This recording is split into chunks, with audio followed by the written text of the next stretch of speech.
Un jour, j'étais parti pour aller à l'Emmaüs de la rue Riquet, en passant par Marx Dormois. Et déjà, en arrivant à Marx Dormois, je m'étais aperçu que le Oxo Chicken, où on ne sait pas très bien comment ça se prononce, et qui avait vu le jour à Porte de Clignancourt, donc pour blanchir de l'argent, à Marx Dormois, étant donné qu'il y avait beaucoup de Chinois. Donc pas exactement rue Riquet, sur le boulevard de la Chapelle. Ah putain, oui, et rue Riquet, il y a aussi le plus beau ED de Paris, dans une ancienne pharmacie, magnifique. Ouais. Et donc, les néons, comme il y a beaucoup de Chinois à Marx Dormois, les néons du Oxo Chicken de la rue de la Chapelle, à Marx Dormois, en face du McDo, à côté du bar, les néons étaient en chinois. Voilà, c'était très surprenant. Voilà. Alors une fois j'étais dans la rue Riquet avec un ami à moi qui s'appelle Mehdi et il y avait une fille qui était, elle avait l'air ivre morte, elle était assise par terre et il y avait les pompiers autour d'elle. Nous on était en train de traîner dans le quartier. Après il y avait un attroupement autour d'elle parce qu'elle faisait une sorte de malaise ou je sais pas quoi. Nous on regardait ça un peu comme ça en passant et puis au final on est parti, on a fait le tour du pâté de maison et quand on est repassé devant la fille parce qu'on est retourné rue Riquet justement, parce que voilà, on était du coin à l'époque. Elle était toute seule cette fois et elle était toujours assise par terre, mais il n'y avait plus les pompiers, il n'y avait plus les gens et on a commencé à lui parler. Et en fait, elle avait l'air super marrante. Alors elle disait n'importe quoi. Je me souviens qu'elle parlait espagnol, alors on parlait en espagnol avec elle. Euh, on s'est mis à jouer un peu dans la rue. Elle est montée sur mes épaules, on s'est mis à courir. Enfin bref, c'était marrant. Jusqu'à un moment où il y a un type qui est arrivé de nulle part et qui a pris la fille et qui a dit Propiedad del Estado colombiano. Alors, propriété de l'État colombien. Et il a pris la fille par le bras. Il s'est rapproché de l'entrée d'un immeuble, il a fait un code et il l'a embarqué avec elle. Et puis nous, on était là, mais qu'est-ce que c'est que ce bordel? Et après, le type est ressorti, mais sans elle. Il nous a dit, ouais, c'est la fille d'un diplomate colombien, elle fait n'importe quoi. Moi, je suis son garde du corps, vous inquiétez pas, tout va bien. Et il a commencé à faire genre, il avait une oreillette d'agent secret à l'oreille. Il nous disait qu'il y avait des snipers qui étaient postés là et là dans les immeubles tout en haut. Et puis finalement, il nous a dit, ouais, vous voulez boire un verre, machin truc. Alors nous, on voulait bien boire gratos, donc on l'a suivi. Et on est allé dans un café et il s'est mis à nous payer du whisky en nous disant qu'il était militaire à la Légion étrangère, que maintenant il était agent secret ou je sais pas quoi. Au final, bon, bah, on s'est un peu bourré la gueule avec lui, on est parti. J'ai jamais su ce qui était ce type, quoi. Voilà, c'est mon expérience de la rue Riquet. Voilà. Je me souviens d'une fois où je me baladais rue Riquet. Il y avait beaucoup de voitures, c'était un dimanche, je crois. En tout cas, la journée ressemblait à un dimanche, mais ça se trouve, c'était un lundi. Ça aurait pu être un lundi. Parfois, le lundi, il ressemble au dimanche. Et du coup, je marchais. Il faisait très gris, je me souviens. Et il y avait beaucoup de monde. Étrangement beaucoup de monde, parce que généralement, c'est une grande rue, mais qui peut être assez déserte. Et là, ce jour-là, il y avait beaucoup de monde, comme s'il y avait quelque chose qui se préparait. Et puis du coup, j'avançais, je me disais que j'allais m'acheter des cigarettes. Et je cherchais désespérément un tabac, ils étaient tous fermés. C'est pour ça que je dis que ça pouvait être un dimanche, ça pouvait être un lundi. Parce que les 2 jours de cette semaine, les tabacs sont fermés, le dimanche ou le lundi. Tout ça pour dire que, alors que je marchais, je vois une vieille dame qui avance en face de moi. Et elle avançait lentement. Et ça dénotait complètement avec le reste de la rue, en fait, parce qu'il y avait beaucoup de monde et ils marchaient tous très très vite. Une grosse patate dans sa gueule. Pardon. Et bah justement, c'est à ce moment-là où il y a quelqu'un qui est arrivé. Et à la place de lui mettre une patate, il lui a donné une patate. En face de moi, une grosse pomme de terre. Il lui a donné dans la main et il lui a dit gardez-la précieusement, ceci sera votre meilleur ami. Ce moment m'a particulièrement marqué, Riquet. Tout à fait. J'ai pas une histoire, mais il y a un très bon restaurant antillais, ou en tout cas des îles, où ils font le meilleur rhum arrangé de Paris. Alors on peut y aller avec Adam, Virginie et Charlotte, et on va boire des coups. Et après, bah, on marche plus très droit dans la rue Riquet. J'ai pas d'histoire, mais je me souviens, il y a un jour, j'ai passé là-bas, j'ai trouvé 2 chaises magnifiques et un tableau dans la rue. C'est très bien. Je l'ai ramené jusqu'à chez moi.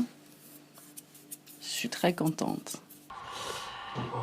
Alors la rue Riquet, je m'en souviens bien parce que c'était pendant l'hiver l'année dernière où c'était en fin de journée où le soleil se couche et il fait un soleil rouge comme ça.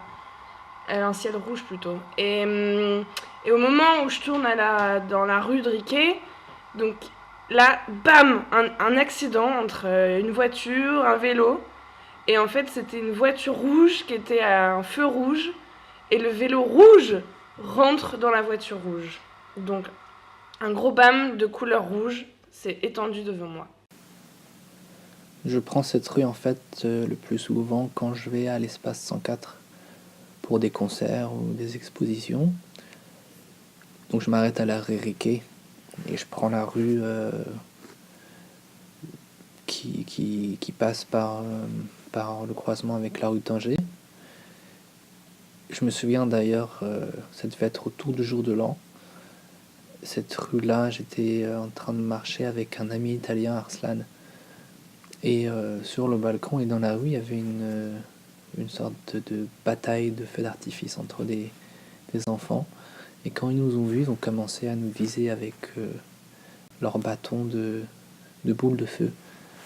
Donc on a couru vers se réfugier vers les jardins d'Éole. C'est des jardins qui ont ouvert il n'y a pas très très longtemps. Et si on continue d'ailleurs la rue Riquet vers le 18e, en passant le pont qui traverse les rails qui partent de la gare de l'Est, on arrive vers des petits cafés sympas. Et il y a aussi des synagogues là-bas. Donc il n'y a pas beaucoup d'arbres dans cette rue d'ailleurs. Et il y a le chat qui raille aussi, après les rails. C'est un squat qui a ouvert il y a quelques années, un espace aussi de résidence. D'ailleurs, j'ai un ami Vincent qui en ce moment est là-bas en résidence. Mais il y a Angela qui a fait un concert en avril 2013 avec Pat Bats. Edouard, un ami que je viens de voir d'ailleurs hier. On a pris un shabu shabu à Tokyo. Il y habite maintenant. Et donc on a fait un truc là-bas, ouais. C'est une rue que je prends quand même pas mal. Et il y a toujours des surprises, c'est assez chaud d'ailleurs. Je crois que je me souviens, il y avait un ami qui s'était fait pickpocketer un truc. Il y a des incendies aussi. Il y a eu des braquages aussi, des trucs comme ça. J'ai vu. Donc c'est une rue très très intéressante. Un soir où je prenais des cours de guitare vers Max Dormois. Et donc un soir je retrouve mon prof de guitare et nous marchons un peu dans le quartier, on discute un peu et donc on passe rue Riquet et il y avait tout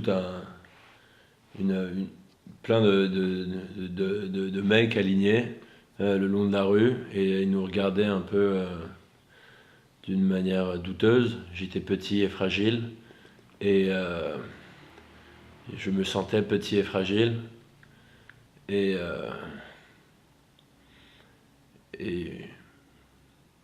j'étais petit et bien je marchais ils étaient sur le trottoir, on était sur la chaussée et je marchais et voilà.